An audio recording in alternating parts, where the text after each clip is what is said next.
जो आज का अगला प्रैक्टिकल है वो है सिंक स्पीड कैलकुलेट करना। आपके पास अगर कोई ऑब्जेक्ट है वो किसी फ्लूइड में फ्लो करता है तो उसकी सिंक स्पीड क्या होगी।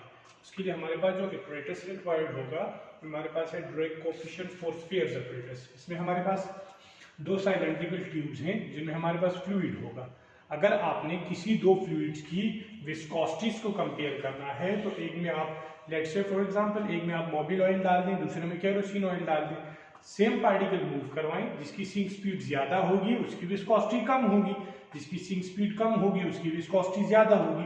लेकिन यहाँ हमारे पास फ्लूइड हम वाटर रखेंगे, इसमें हमारे पास दोनों साइलेंड्रिकल ट्यूब्स में फ्लूइड वाटर है। हम फ्लूइड सेम रखेंगे, मटेरियल को चेंज करेंगे। मटेरियल्स की डेंसिटी के चेंज होने की वजह से उस फ्लूइड में उस मटेरियल की सिंक स्पीड पे क्या इफेक्ट पड़ता है। तो हमारे पास सिलेंड्रिकल ट्यूब्स, उसके साथ साथ जो ब्लैक ओ-रिंग्स आपको नजर आ रही हैं, इनके दरमियान का डिस्टेंस हमारे पास डिफाइन होगा विच इज 1 मीटर। नीचे आपके पास ड्रेन वॉल्व्स हैं। एक का इंटरेक्शन जो ऊपर वाला ब्लू कलर का ड्रेन वॉल्व है, इसका इंटरेक्शन इस सिलेंड्रिकल ट्यूब के साथ है। नीचे जो वॉल्व है ड्रेन वॉल्व, इसका इंटरेक्शन इस ऊपर वाले वॉल्व के साथ है। फर्स्ट ऑफ ऑल जब हम इसमें स्फीयर ड्रॉप करेंगे, स्फीयर अपने डिस्टेंस कवर करेगा, स्टॉप वॉच की मदद से हम टाइम नोट कर लेंगे। यहाँ पे आके सिंक जो स्फीयर है वो इस ड्रेन वॉल्व में आके स्टक कर जाएगा। इसको अनलॉक करेंगे, अनलॉक करने के बाद इस वॉल्व को हम दोबारा लॉक कर देंगे। नीचे वाला वॉल्व खोलेंगे तो हमारे पास fluid with some amount of fluid plus sphere हमारे पास आ जाएगा इस बॉक्स में। तो दिस इज बेसिकली हमने इसमें सिंक स्पीड कैलकुलेट करनी है। मैं आपको इसमें डिफरेंट टाइप्स के स्फीयर्स बता देता हूं। हमारे पास 3 टाइप के स्फीयर्स हैं। एक हमारे पास है नायलॉन का, एक हमारे पास है एल्युमिनियम का और एक हमारे पास है पॉलीऑक्सीमिथाइलिन POM।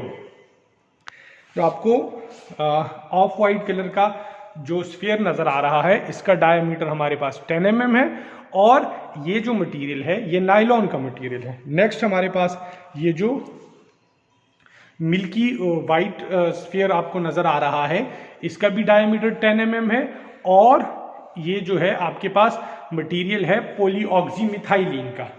थर्ड हमारे पास जो स्फीयर है दैट इज ऑफ एल्युमिनियम। अब एल्युमिनियम का जो स्फीयर है उसकी डेंसिटी इन दोनों स्फीयर से ज्यादा है। तो आप जब इसमें ड्रॉप करेंगे फ्लूइड वाटर में, इस स्फीयर को ड्रॉप करेंगे तो इसमें हमारे पास इसकी सिंक स्पीड सबसे ज्यादा होगी। इनकी डेंसिटीज मैं आपको बता देता हूं। तो जो नायलॉन है इसकी डेंसिटी है 1.15 ग्राम पर सेंटीमीटर क्यूब। नेक्स्ट आपके पास जो है वो POM का है, इसकी डेंसिटी 1.143 ग्राम पर सेंटीमीटर क्यूब। और थर्ड आपके पास है एल्युमिनियम का, इसकी डेंसिटी है 2.86 ग्राम पर सेंटीमीटर क्यूब। अब हम आते हैं प्रोसीजर की तरफ। तो प्रोसीजर में हमारे पास पहला जो हम स्फीयर यूज करेंगे that is of least density, जिसकी डेंसिटी हमें गिवन है नायलॉन 1.15 ग्राम पर सेंटीमीटर क्यूब। आपने क्या करना है, यहाँ से इस स्फीयर को ड्रॉप करें इस सिलेंड्रिकल ट्यूब में और उसके बाद जो ही ये स्फीयर इस ब्लैक उस पर आएगा तो आपने स्टॉप वॉच स्टार्ट कर देंगे। स्टॉप वॉच स्टार्ट करने के बाद आपने क्या करना है, जब इस ब्लैक ओरिंग पे आ जाएगा स्टॉप वॉच स्टॉप कर दें तो आपके पास जो टाइम आएगा स्टॉप वॉच में let's say that is 5.97 seconds. तो आपके पास इसकी सिंक स्पीड वाटर के अकॉर्डिंगली आई 5.96 सेकेंड्स। इसी तरह आपने इस स्फीयर के लिए 5 टाइम्स जो कि है यही प्रोसीजर आपने इसको फॉलो करना है और उसके साथ साथ आपने रीडिंग्स नोट करनी है। फिर इसका हम एवरेज टाइम नोट करेंगे तो हमारे पास जो सिंक स्पीड कैलकुलेट होगी distance divided by time. Distance हमारे पास गिवन है विच इज 1 मीटर और टाइम हमारे पास आ जाएगा जो स्टॉप वॉच में है। डिस्टेंस डिवाइडेड बाय टाइम के बाद आपके पास इसमें सिंक स्पीड की वैल्यू कैलकुलेट हो जाएगी। इसी तरह तीनों स्फीयर्स के लिए आपने इसकी सिंक स्पीड को कैलकुलेट करना है और डेंसिटी के अकॉर्डिंगली आप खुद इसको विजुअलाइज करेंगे। इसकी कैलकुलेशंस करने के बाद आपको क्लियर हो जाएगा कि जिस भी मटेरियल की डेंसिटी ज्यादा है उसकी सिंक स्पीड भी ज्यादा है, जिसकी डेंसिटी कम होगी उसकी सिंक स्पीड भी कम होगी। तो ये बेसिकली दो तरह की कंडीशंस को हमें डिफाइन करके देता है। एक तो ये है कि different materials same fluid, what will be the sink speed of that different materials with respect to water.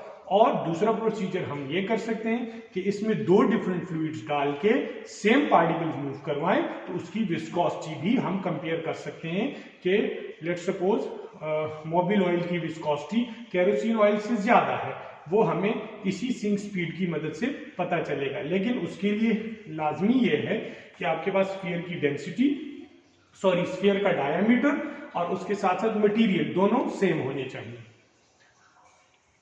Material हमारे पास है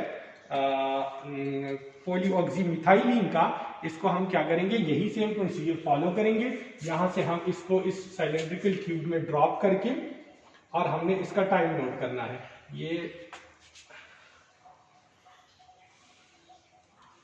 आपके पास आया टाइम 3.28 सेकेंड्स, 3 सेकेंड्स 28 आपके पास नैनो सेकेंड्स आए।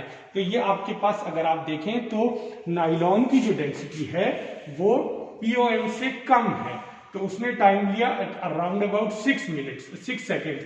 और जो पॉलीऑक्सीमिथाइलिन है इसकी डेंसिटी नायलॉन से ज्यादा है, तो उसने अपना गिवन डिस्टेंस 1 मीटर जो क्या है वो कवर किया इन 3.28 सेकेंड में। इसी तरह आप तीसरा एल्युमिनियम का भी करेंगे, तो एल्युमिनियम की डेंसिटी इन दोनों से ज्यादा है, तो वो इससे भी ज्यादा तेज स्पीड के साथ अपने गिवन डिस्टेंस को कवर करेगा। अब हम आते हैं स्फीयर्स रिमूव करने की तरफ।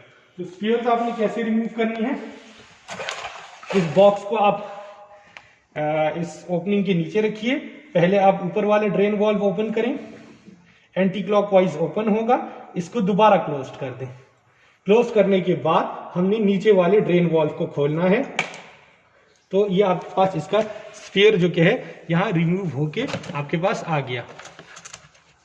दूसरा जो स्फीयर हमने इसमें डाला था नायलॉन का, वो भी इसी तरह एंटी क्लॉकवाइज ऊपर वाले वॉल्व को अनलॉक करें, उसके बाद इसको क्लोज कर दें, फिर नीचे वाला ड्रेन वॉल्व खोल दें, आपके पास दोनों स्फीयर्स रिमूव हो जाए।